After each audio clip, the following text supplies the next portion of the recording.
In the video today, a viewer question is answered. Andrew C. asks, is it possible to get the flu from getting a flu shot?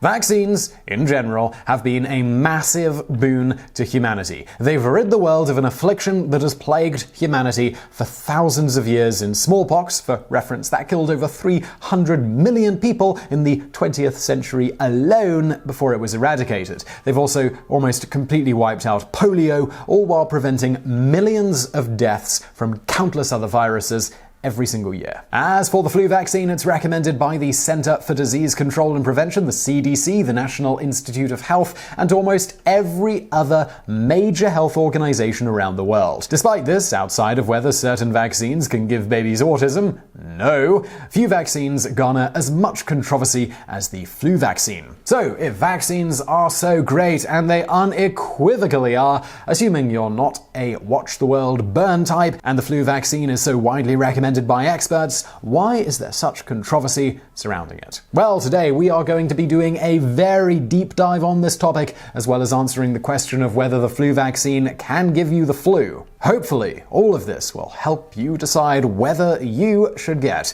a flu vaccine. To begin with, according to the US Census Bureau, there are approximately 320 million people in the United States of America. The CDC states that about 20% of the population will be affected by the flu each year, and in 2013 in the US there were around 57,000 deaths caused by influenza pneumonia, with the CDC crediting 3,697 as dying from influenza specifically.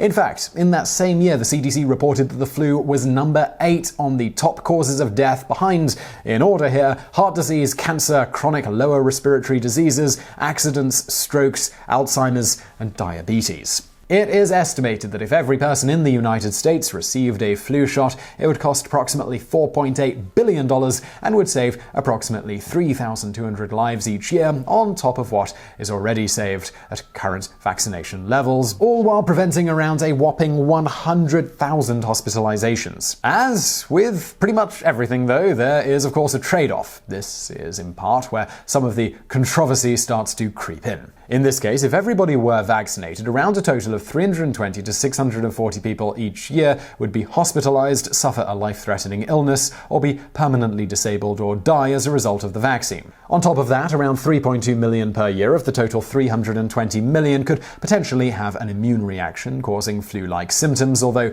more minor than the actual flu itself, and the hard number on this latter point is somewhat up for debate. It might actually be much smaller, which is something we are going to get into a bit later. To better understand these numbers and the controversy surrounding them, let's look at what the flu actually is, why the flu vaccine doesn't always seem to work, and the problems associated with creating vaccines to fight this particular deliverer of death. The influenza virus is a member of the family Orthomyxoviridae and comes in 4 broad flavors: type A, B, C, and D. Very creative. The flu vaccine is designed to protect you from A, B, and C. Type D will usually affect cattle and hasn't been shown to infect people, so don't worry about that one. Type A and B are the 2 usually causing seasonal epidemics, and they're the 2 classes of viruses the seasonal vaccine is designed to protect you from. Type C will most likely cause mild respiratory illnesses and aren't thought to be a cause of epidemics. Type A has 2 subtypes. They are differentiated by the type of protein they have on the surface of the virus. These 2 proteins are hemagglutinin and neuraminidase. Hemagglutinin also comes in 18 different varieties, and neuraminidase has 11. These are named H1-18 and N1-18 respectively. Combined, these classes can make up strains. Influenza type A strains are H1N1 and H3N2. Now, all the way back in 2009, you might have been aware of the specific H1N1 virus. Prior to that year, H1N1 viruses circulating around the populace caused their normal web of woe. Unfortunately, a new strain of H1N1 began circulating, causing worsened symptoms, and this was the first known flu pandemic in almost 4 decades. Type B viruses are characterized by lineage depending on the type of antibody they produce. Type B, Yamagata, and type B, Victoria. The annual flu vaccine will attempt to give you immunity from both H1N1 and H3N2 type A viruses, and either one or two of the type B. As previously alluded to, no current seasonal vaccine attempts to prevent type C.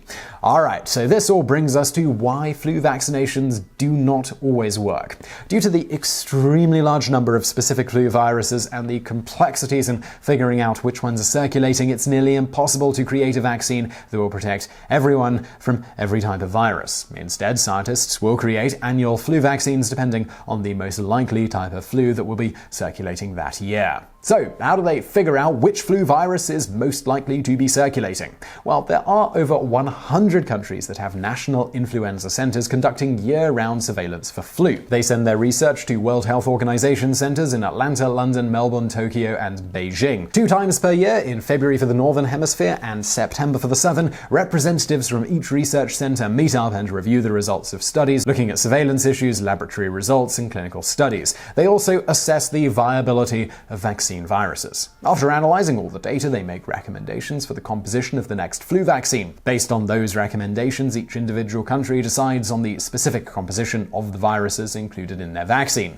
In the United States, the FDA makes the final decision on vaccines to be sold in the US, and the CDC collects data from 5 sites across the country to assess how well the vaccine is working. There are 2 main types of flu vaccines, trivalent and quadrivalent. The former one is so named tri because it protects you from 3 types of the flu, type A, H1N1, and H3N2, and one of the B viruses. It could be either one. As for the latter, quadrivalent, it simply adds the second type of B antigen to the mix. For reference, for the estimated 157 million to 168 million doses of vaccine available for the 2016 to 2017 flu season in the United States, about 96 million were quadrivalent. The 2 types of vaccines are made in one of 3 ways. Most use egg-based manufacturing processes. They inject viruses into fertilized hen's eggs and then allow them to incubate for several days. The viruses are then removed, killed, and the antigens purified. That concoction is now a flu vaccine. More recently, the FDA has allowed these viruses to be just severely weakened instead of killed. This allows for the vaccine to be produced as a nasal spray instead of being injected. However, for the 2016 to 2017 flu season, the CDC issued a recommendation that this latter form of flu vaccine not be used, owing to data showing it to be significantly less effective compared to other forms of flu vaccines between 2013 and 2016, and altogether non-effective during the 2015 to 2016 season. Cell-based vaccines use pretty much the same process as the egg-based manufacturing, except mammalian cells are called on to incubate the virus instead of the previously mentioned eggs. The third method uses recombinant technology. In a nutshell, they take the protein on the surface of the virus and combine it with portions of other viruses that grow well inside insect cells. Allowed to multiply inside the insect cells, the proteins from the original virus are harvested and purified for release as a vaccine. No matter which method is used, outside of potentially the relatively rarely administered nasal spray version, the vaccine will give you some level of protection against the flu. Alright, so far we've covered pretty much just the background material, so let's now move on to the question of the day. Can the flu vaccine give you the flu? Given how we've described the making of vaccines so far in this video, you've probably guessed the answer, and it is absolutely, unequivocally no. You are not going to get the flu from the flu vaccine. Beyond the process itself being perfected, extensive testing is done on the vaccine batches themselves to ensure no viable virus ever runs the gauntlet and finds its way into the solution that is injected into you. This fact is also backed up by countless studies looking at those who receive flu vaccines. Now, we've answered the question, but don't tune out just yet, because another really important question has just come up, and that's why are so many people convinced that the flu vaccine can actually give you the flu? As previously noted, the flu vaccine can and commonly does give you symptoms caused by an immune response. An immune response is what you're hoping for in the first place. That stimulation can come with its own side effects. For instance, people may experience soreness, swelling around the injection site, muscle and joint pain, hives, rash, headache, nausea, general feelings of weakness, etc., all from the flu vaccine. If this sounds really like the symptoms the flu gives you, well, you're correct. Usually, however, even if such a reaction does take place, it is generally much less severe than the actual flu itself. For reference here, in 2015, 86 to 92% of people who received the flu vaccine reported redness around the injection site. 50 to 59% said they had swelling, and 33 to 45% said itching was also a problem.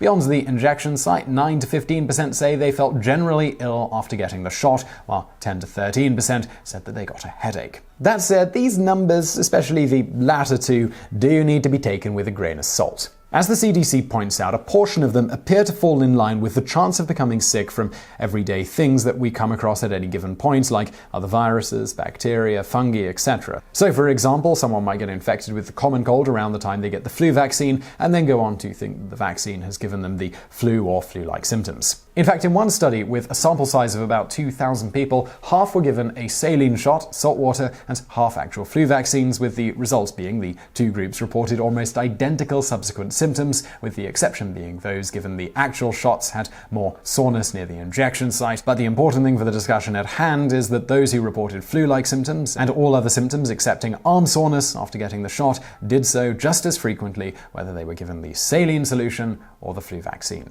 Needless to say, it's difficult to determine precisely how many people who report flu-like symptoms after receiving the flu vaccine have such symptoms because of the vaccine. Correlation does not equal causation, no matter how much our brains seem pre-wired to think that that is actually the case. Whatever the numbers actually are, it does seem that a very small number of people have a reaction to the flu shot that seems more or less like they've got the flu. This leads some to think that they got the flu from the flu shot, even though they didn't. In another scenario, similar to when acquiring a virus that gives you the common cold around the same time as receiving the flu shot, someone might legitimately get the flu directly after or before getting the flu shot. In this case, however, it wasn't the shot that gave them the flu, they just either acquired the live, full-strength virus before their immune system had a chance to work its magic on the vaccine, which takes about 2 weeks, or they acquired a strain of the virus that the vaccine didn't help with. These factors combined have led to the widespread idea that the flu vaccine can cause a person to get the flu despite a significant amount of scientifically vetted evidence to the contrary. Again, it's always good to keep in mind that correlation does not equal causation. And after forming such opinions, this is one of the many times when one might need to fight a bit against the brain's natural tendency towards confirmation bias and just look at what the significant amount of hard data actually says. Alright, but I'm not done just yet with today's video, because you might be wondering at this point, well, how does the flu shot work if all the viruses injected into you are dead? Well, in a nutshell, vaccines work because they trick your immune system into thinking there is a live virus present in the body. As for the much more interesting nitty-gritty details, your adaptive immune system has two types of cells, B and T cells. These seek out and destroy these viruses. B cells produce unique protein molecules, antibodies, that attach to the receptor sites of antigens, in this case the flu vaccine. Once attached, they act like a red flag for T cells to recognize. Once identified, your immune system will immediately begin creating large numbers of identical cells to circulate throughout your body. They mobilize like a defending army and attempt to vanquish the enemy. Should your immune infantry succeed, memory B and T cells will hang around for a while in case the same invader shows up later. It's these memory B and T cells that the vaccine is attempting to create within your body. If you get vaccinated and your body creates its memory B and T cells, when the actual flu rears its ugly head, you have the adaptive immunity to prevent the virus from being able to replicate and spread throughout your body. Once you're injected with the vaccine, as previously mentioned, it takes about 2 weeks for your immune system to work its magic and create the antibodies necessary to fight off a future flu attack. With the peak season of flu between December and February, you'll want to get that vaccine in around the early fall, giving your immune system enough time to mobilize before you're exposed to the real thing. Still not done. This brings us around to the question of how effective flu vaccines actually are. Well, this varies considerably from year to year based on how well matched a given year's vaccine is for the strains of virus circulating, but according to the CDC, from 2004 to 2015, the flu vaccine was effective 61% of the time against H1N1 and 33% effective against H3N2. Against type B, they were 54% effective. It should also be noted that even if not fully effective, the symptoms of a vaccinated person may be somewhat less severe than those who are not vaccinated. That said, as you now know, there are many types of influenza viruses. The symptoms they cause are wide-ranging from mild to deadly. Some people seek treatment for their symptoms and many more do not. Many other types of illnesses can cause similar symptoms, leading many to say that they have the flu when in fact they do not. Combined with the fact that to specifically diagnose the flu, you need to have your blood drawn and a lab confirm it was the flu that caused your symptoms, it can be extremely difficult for researchers to nail down the exact numbers of those affected, which is why quoted numbers can, in some cases, vary a bit from study to study. This caveat well noted, as previously alluded to, the general consensus is that the flu causes between 3,000 and 49,000 deaths and 200,000 hospitalizations per year in the United States alone. The flu vaccine is currently the best weapon that doctors have of preventing its spread and its symptoms of suffering. The biggest concern for opponents of the flu vaccine is whether it should be recommended for everyone. Many companies, mostly in the health industry, actually even require it as a condition of employment. Whatever side of the argument one is on, few would dispute that the flu vaccine isn't as effective as humans would like it to be. Generally speaking, as previously mentioned, getting a flu vaccine is close to a coin flip in preventing you from getting the flu. And unfortunately, those who it's most intended to protect, those over 65 and children under 2, seem to get the least protection from it. In fact, surprisingly, one of the largest studies performed on flu vaccine effectiveness by age group in the United States, published in the Journal of Infectious Disease in May of 2015, Influenza Vaccine Effectiveness in the United States during 2012 to 2013, variable protection by age and virus type, wow, they choose long names, showed almost no effectiveness for those over 65. However, there is some evidence that newer high-dose flu vaccines may lead to a stronger immune response in the elderly, potentially changing the numbers a bit, with further research needed on this front. As for healthy adults and older children, they see the most benefit from the vaccine. Ironically, they're also the least likely to have serious medical complications from getting the flu to begin with. So why is it recommended that these individuals get the flu vaccine at all then? Well, that's because even given all of this, studies have shown that for every 4,000 people vaccinated against the flu, one person's life will likely be saved. The CDC also points out that herd immunity helps prevent the flu's widespread transmission. Essentially, if enough people get the vaccine, there will be a large portion of the populace that are immune to given strains, so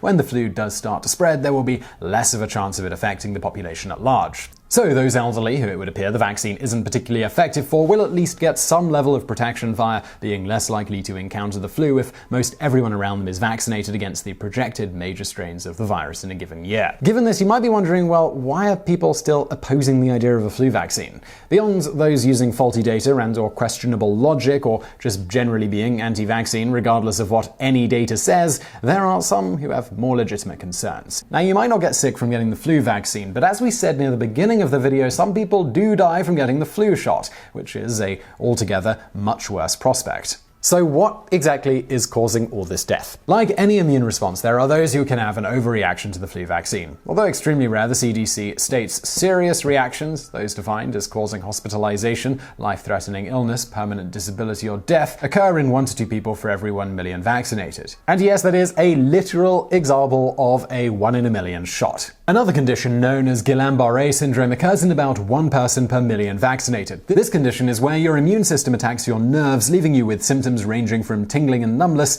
and can even lead to overall paralysis. This said, a 2009 study in China looking at the administration of over 100 million doses of flu vaccine found only 0.1 cases of Guillain-Barré per million. Oddly enough, this is actually lower, not higher, than what would be expected of the general population who weren't vaccinated. Nevertheless, this is still widely cited as an exceptionally rare serious side effect of widespread use of flu vaccines, even though recent studies are beginning to cast some doubt on this notion. If you're starting to get a good picture on why getting a flu shot is such a hot topic, despite it being a net positive to society as a whole, there's actually more wood to throw on the fire here. Some studies show that repeated vaccinations will reduce vaccine effectiveness later on. So if you get vaccinated now when you're healthy and in your prime, potentially helping to protect young children and the elderly in the process, if not yourself, then you could have less effectiveness as you age and you really start to need help from the vaccine. It should be noted, though, that there is more research that needs to be done here, as there are also studies using valid methodology that don't seem to show these results. Again, this goes back to how difficult it is to nail down precise numbers here without very expensive studies with massive sample sizes, or just having a huge number of studies being done looking at something.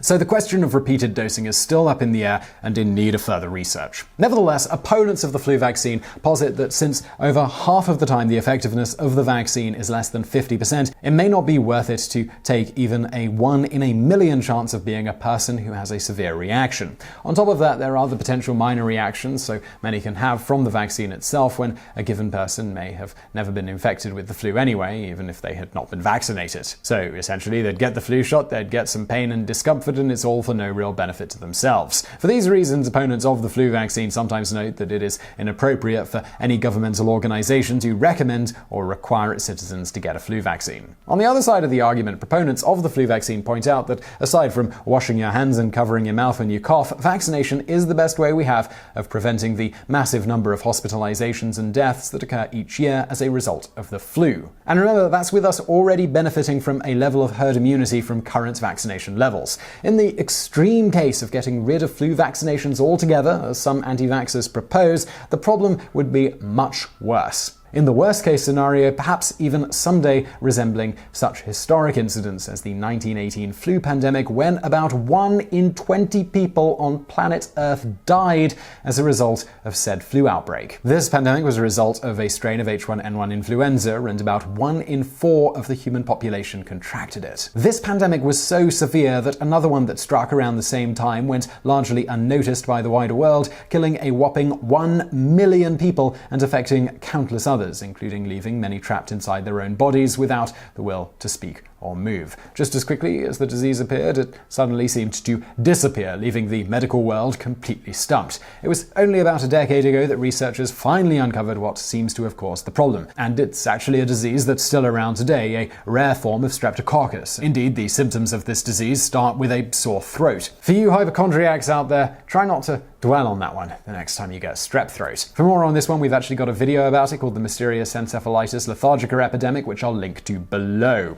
In the end, even given current flu vaccines' less than ideal effectiveness rates, the reason so many health organizations recommend everyone within certain age groups get the flu vaccine every year is that we as a society have the ability to relatively cheaply save many thousands of additional lives per year worldwide on top of what is already saved via widespread flu vaccination. The main cost here is significantly smaller numbers potentially having serious reactions, and the rest merely suffering a mild inconvenience or no issues at all as a result of the vaccine. Thus, in the vast majority of cases, it's a tiny price to pay for saving so many people's lives every single year. Of course, opponents of flu vaccines argue that those precious handful pay the ultimate price in saving the lives of a much greater number each year. Much like the lotto, it probably won't be you that wins, but somebody really will. Now for some bonus facts. It's been hypothesized that the eradication of smallpox and the rapid rise of HIV around the same time was no coincidence. Both HIV and smallpox exploit the same receptor, CCR5, and